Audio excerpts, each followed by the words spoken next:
हिंद दोस्तों, आज 14 जून केंद्रीय कर्मी, पेंशनर्स और सैनिक खबरों में सबसे पहले बात करेंगे।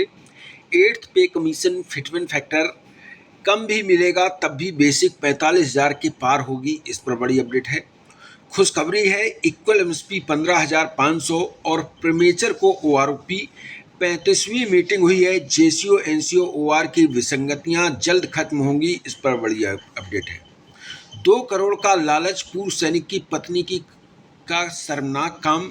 100% टोल टैक्स छूट, पूर्व सैनिकों के लिए अलग रजिस्टर्ड की मांग, इस पर बड़ी अपडेट है। ईसीएचएस में पूर्व सैनिकों की नई भर्ती निकली हुई है, इस पर बात करेंगे। तो सबसे पहले पहली खबर 8 सीपीसी पर बात करूं, उससे पहले एक आर्मी में बड़ा बदलाव हुआ है। रक्षा मंत्रालय की तरफ से एक प्रेस नोट जारी हुआ है जिसमें लेफ्टिनेंट जनरल धीरज सेठ को 30 जून 2026 से सेना प्रमुख नियुक्त किया गया है। यानी कि 30 जून 2026 से नए सेना प्रमुख जनरल धीरज सेठ हो जाएंगे। 13 जून 2026 की ये प्रेस रिलीज है। सेना प्रमुख बदल दिए गए हैं, अब ये 30 जून से कार्यभार संभालेंगे। वहीं 8th पे कमीशन पर एक अच्छी खबर आई है। फिटमेंट फैक्टर अगर कम भी रहा तब भी बेसिक पे 45,000 रुपये हो जाएगी। सैलरी और बेसिक पे में बम्पर बढ़ोतरी होगी। 1.24 कर्मचारियों और पेंशनर्स को इसका फ़ायदा मिलेगा। 8वें वेतन आयोग के लिए केंद्रीय कर्मचारी यूनियनों और एसोसिएशन के मुख्य रूप से फिटमेंट फैक्टर को बढ़ाने को लेकर न्यूनतम बेसिक में बड़ी बढ़ोतरी की मांग कर रहे हैं। कुछ यूनियनों ने फिटमेंट फैक्टर को लेकर 3 से 4 या 5 तक बढ़ाने की मांग की है। हालांकि पेंशन एक्सपर्ट जो हैं उनका मानना है कि इतनी बड़ी मांग वित्तीय वास्तविकताओं के अनुकूल नहीं हो सकती है। पेंशन एक्सपर्ट के अनुसार आयोग न्यूनतम की गणना के तरीके में बदलाव कर सकता है। उसके लिए परिवार की उपभोग यूनिट इकाइयाँ जो कंजप्शन यूनिट को 3 से बढ़ाकर 5 किया जा सकता है। फिटमेंट फैक्टर 2.64 रहने पर विचार भी किया जा सकता है, क्योंकि जो इतनी बड़ा फिटमेंट फैक्टर मांगा जा रहा है उतना भले ना किया जाए, लेकिन कंजप्शन यूनिट जो है वो यूनिट 3 से बढ़ाकर 5 अगर किया जाता है तो फिटमेंट फैक्टर में बेसिक में ऑटोमेटिक बढ़ोतरी हो जाएगी। कितनी बढ़ सकती है कर्मचारी की इन हैंड सैलरी? तो बता दें कि अगर सरकार मौजूदा फिटमेंट फैक्टर 2.57 से बढ़ाकर 3.0 देती है तो एंट्री लेवल में पे में 15 से 20% से ज़्यादा की बढ़ोतरी हो सकती है। इस स्थिति में 15,000 की बेसिक सैलरी जो होगी वो 45,000 रुपये हो जाएगी। जो पेंशन एक्सपर्ट का मानना है कि अगर सरकार यूनियनों की मांग एक ही मान लेती है कि उसकी जो कंजप्शन यूनिट है वो बढ़ाकर 5 कर देती है तो भी फिटमेंट फैक्टर में बढ़ोतरी होगी और बेसिक पे में भी उछाल आएगा।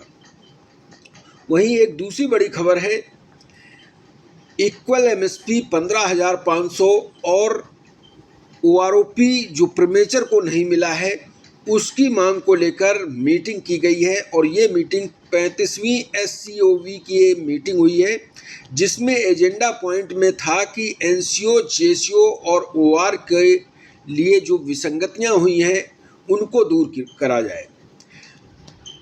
Proposed meeting with IESL and CGDA to resolve ex serviceman pension anomalies for NCO, JCO, other ranks. 35 SCO meeting, यानी कि ISCL Indian ex serviceman league और CGDA की तरफ से एक मीटिंग की गई है पेंशन विसंगतियों को दूर करने के लिए। एनसीओ, जेसीओ और अदर रैंक के लिए जो विसंगतियां पैदा हुई हैं उनको दूर करने के लिए।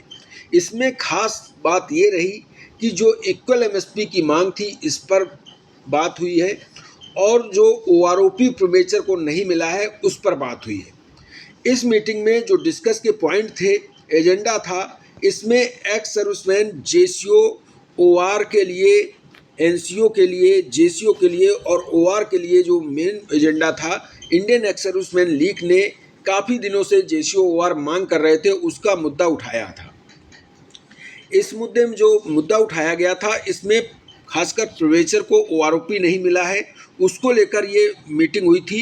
एजेंडा आइटम नंबर 28 में इसमें फोकस था कि एक्स सर्विसमैन को ओआरओपी का बेनिफिट मिले जो प्रीमेचर रिटायर हुए हैं, और इक्वल एमएसपी की जो मांग थी उसको भी सीजीडीए के सामने उठाया गया है। एक दूसरी बड़ी खबर है, 2 करोड़ बीमा राशि के लिए पूर्व सैनिक की हत्या, पत्नी और उसका प्रेमी गिरफ्तार। ये मामला सामने आया है कर्नाटक के बेलगावी में। एक पूर्व सैनिक की मृत्यु के बाद मामले में उसकी पत्नी और एक अन्य व्यक्ति को गिरफ्तार किया गया है। मामला सुनकर आप हैरान हो जाएंगे। बेलगावी जिले में बीमा के 2 करोड़ रुपए हड़पने के लिए पूर्व सैनिक और उसकी पत्नी द्वारा हत्या किए जाने का मामला सनसनीखेज मामला सामने आया है। यह घटना 3 महीने पहले हुई थी। फिलहाल पुलिस ने दफनाए गए शव के अवशेषों को फॉरेंसिक जांच में है, उसके लिए भेज दिया गया है। आरोपी महिला और प्रेमी को गिरफ्तार कर लिया गया है। ये पता तब तक नहीं चलता अगर वो प्रेमी और जो पत्नी थी अगर आपस में लड़ ना जाते। यह घटना 13 मार्च 2026 को एक सड़क हादसे के बाद पूर्व सैनिक घायल हो गए थे। उनका सड़क हादसे में उनकी डेथ हुई थी। उन्हें इलाज के लिए एक निजी अस्पताल में भर्ती कराया गया था। इलाज के दौरान उनकी मौत हो गई थी। परिवार के सदस्यों ने उनके शव को दफना दिया। मामले का खुलासा कैसे हुआ, तो पूर्व सैनिक ने 2 करोड़ रुपए का बीमा इंश्योरेंस कराया था।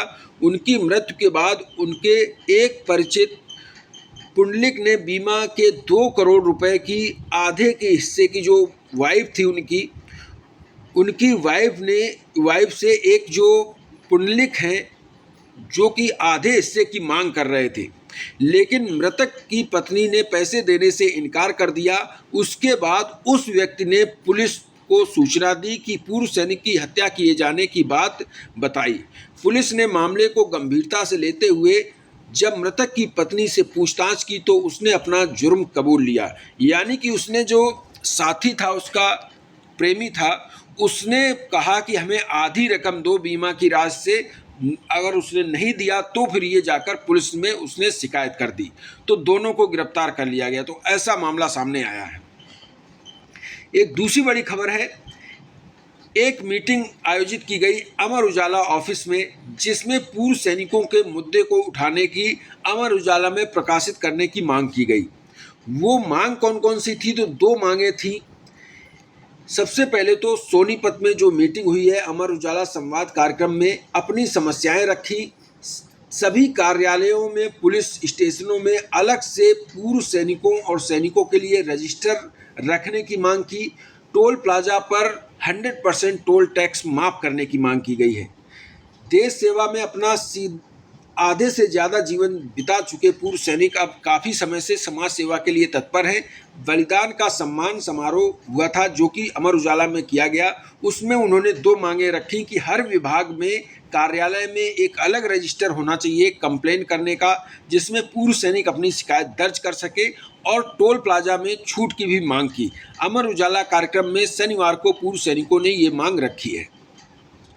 जॉब से लेटेस्ट अपडेट है, पूर्व सैनिकों के भर्ती होने का एक अच्छा मौका है। बता दें 26 मई 2026 को ये नोटिफिकेशन जारी हुआ है। Employment notice selection contract staff for ECHS polyclinic, Chennai में ईसीएचएस पॉलीक्लिनिक में ये भर्ती निकाली गई है। इसके लिए बता दें नोटिफिकेशन जारी हुआ है। इसमें 11 जुलाई 2026 तक लास्ट डेट है एप्लीकेशन सबमिट करने की। जो भी चेन्नई के पूर्व सैनिक हैं, यानी कि मद्रास साइट के हैं, वो इसमें अप्लाई कर सकते हैं। इसके लिए काफ़ी वैकेंसियां निकाली गई हैं, तो आप ये देख सकते हैं। Medical officer, dental officer, lab assistant की वैकेंसी है, लैब टेक्नीशियन की वैकेंसी है, फार्मासिस्ट की वैकेंसी है, नर्सिंग असिस्टेंट की वैकेंसी है, रेडियोग्राफर की वैकेंसी है, फोटोग्राफर की वैकेंसी है, डेंटल असिस्टेंट की वैकेंसी है, ड्राइवर की वैकेंसी है, फीमेल अटेंडेंट की वैकेंसी है, सफाई वाले की वैकेंसी है, चौकीदार की वैकेंसी है। जो भी पूर्व सैनिक भर्ती होना चाहते हैं 11 जुलाई 2026 तक भर्ती हो सकते हैं। इसमें सैलरी भी दी हुई है 36,000 से लेकर 21,000 के बीच में सैलरी रहेगी। जो भी अप्लाई करना चाहें ECHS में अप्लाई कर सकते हैं और ECHS का ये इसमें सारी डिटेल दी हुई है, जिसका लिंक मैं डिस्क्रिप्शन में दे दूंगा। ये थी जानकारी। इस वीडियो में इतना ही। Thank you. जय हिंद।